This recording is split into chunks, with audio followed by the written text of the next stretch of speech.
This is just an excerpt from a full episode.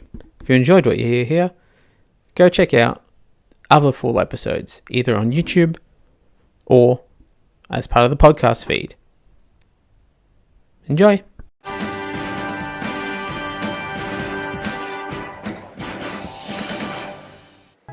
Responsible, irresponsible government news. The Netherlands, the country that surrounds Amsterdam, also known as Australia's one that got away. Oh, the Dutch. Why did you have to arrive in WA? We understand there is very little happening over there, but now it has a thriving meth industry, and that could have been yours. You could have been totally in charge of that, but you gave it all away. The Netherlands government has resigned en masse over a Robodebt-style welfare fraud scandal that wrongfully drove thousands of families to financial ruin. And this is how you can tell that they're actually a progressive country, because there are actually consequences to government misappropriation scandals. It's an amazing situation to see, because here we see Prime Minister Mark Rutte. Here we see Prime Minister Mark Rutte as he cycled to tender his resignation to the country's king, William Alexander. Even his disgraceful resignation has a quiet, calm dignity to it, unlike some other disgraceful ends to a leader's reign that I can think of. Although he is definitely not wearing a helmet, and that, boys and girls, is a terrible example to be setting for the kids, for some of the adults, and for one of my exes in particular, which was a particular sore spot of contention, so thanks a lot for that, Root. And maybe you're thinking, of course he left with quiet dignity. This is the leader of the Netherlands. It's all getting high and hanging out with sex workers and casual racism at Christmas. Nobody would expect otherwise. But you'd be wrong. And I think a little racist? I'm not sure about that entirely. At the very least, culturally lazy and ignorant. I think that's fair to say. Because old Marky Mark and the Money Bunch over here are, in fact, the Conservative Party, having done such acts as, in 2007, he warned that something was wrong with the country, saying that the silent majority would no longer tolerate immigrants who come and abuse our freedom, attempting a herd immunity strategy during the initial coronavirus outbreak instead of, trying to help people. And his popularity and choices have found him to be the least popular minister in a public vote, taking the top spot with 34% of the vote. A landslide! Not all people who ride bikes are good guys. Don't forget Mrs. Gulch. She was an equally avid bike rider and dog killer. Root took an admirable stance for a government that was around in 2020, telling reporters, "The buck stops here," adding that his government would wear the blame. Said innocent people have been criminalised and their lives ruined. Meanwhile, here in Australia, the government couldn't even find an apology that takes the more conventional shape of any sort of apology. It is a difficult job, and it deals with Australians in many very sensitive circumstances. And of course, I would deeply regret any hardship that has been caused to people in the conduct of that activity. The government has many difficult jobs that it has to do, dealing with Australians in very sensitive circumstances, and that is true, particularly at this time. And it is our instruction that we would hope that all agents of the government, when pursuing the debt recovery option, that they would be sensitive to people's circumstances. And in relation to the particular gentleman that you referred to, that is a very distressing situation that you've raised.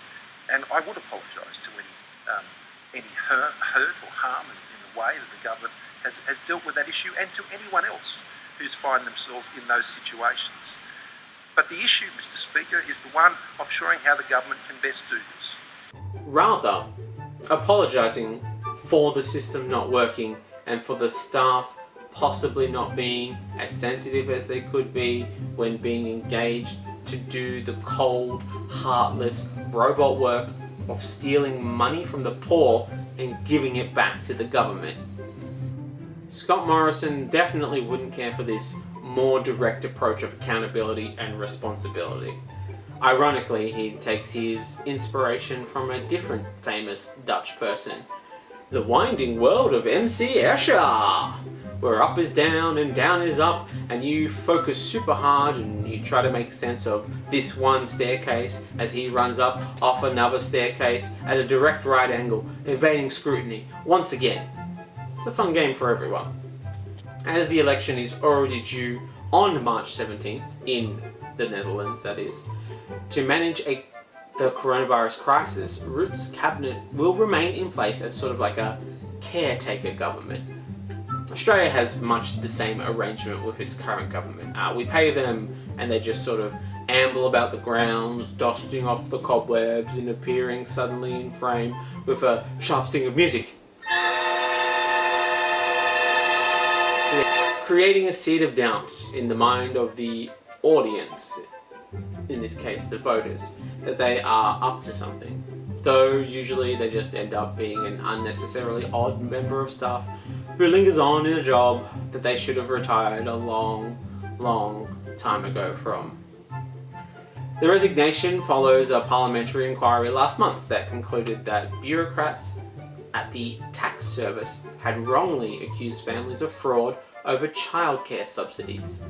The inquiry report said about 10,000 families had been wrongfully forced to repay tens of thousands of euros of subsidies, in some cases leading to unemployment, bankruptcies, and divorces. Sound familiar? It describes such mismanagement over a decade as an unprecedented injustice. But I think it sounds more like a predictable, conservative, poor-bashing action. Taking people who don't have time to raise a family, accusing them of a crime, and then forcing them to prove that they didn't do it, lest they be guilty by default. Which, if I'm honest, is probably the best way to have a government be run.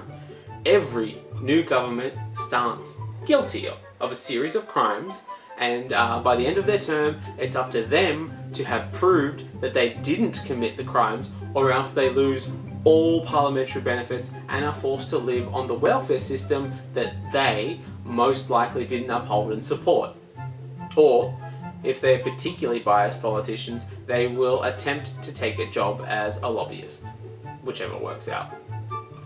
Though that criminal record certainly will make it tough to get a police check approval, so they'll probably end up on welfare. A more appropriate way of describing it was actually offered forward by Rutte, who said, "This is about tens of thousands of parents who were crushed under the wheels of the state." Just listen to that. And as accurate and self-reflective as that is, making words pretty doesn't free you from your crimes. Otherwise, Oscar Wilde certainly would never have ended up in prison. Many of the families were targeted based on their ethnic origin or dual citizenship, which isn't really a surprise. Immigrants are the preferred punching bags of most governments. The more isolated, locked up, and in genuine danger in the country we send them back to, the more they seem to revel in doing it. We go immigrants. If you're going through a period of like white migration, then we go poor, but not like specifically dole bludgers and public purse sponges. Then if you're really having a hard time keeping order, you can attack the lefty elites. That's sort of like the general order of punching. And the Australian government should actually take hope from this story.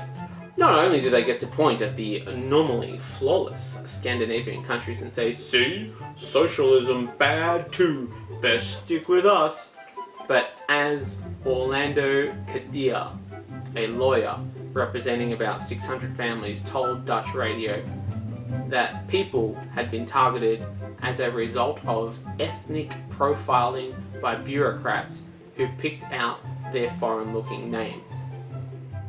So see, Coalition? There is something to be taken from this. We, as a country, can be more like the Dutch. They still do a racism from time to time. They just do it with a slightly more progressive base built into it. It's, maybe you could consider it a more progressive racism. And you can just sprinkle in some more supportive policies to make us a bit more like the Dutch. We can do it. I believe in us. We can do it.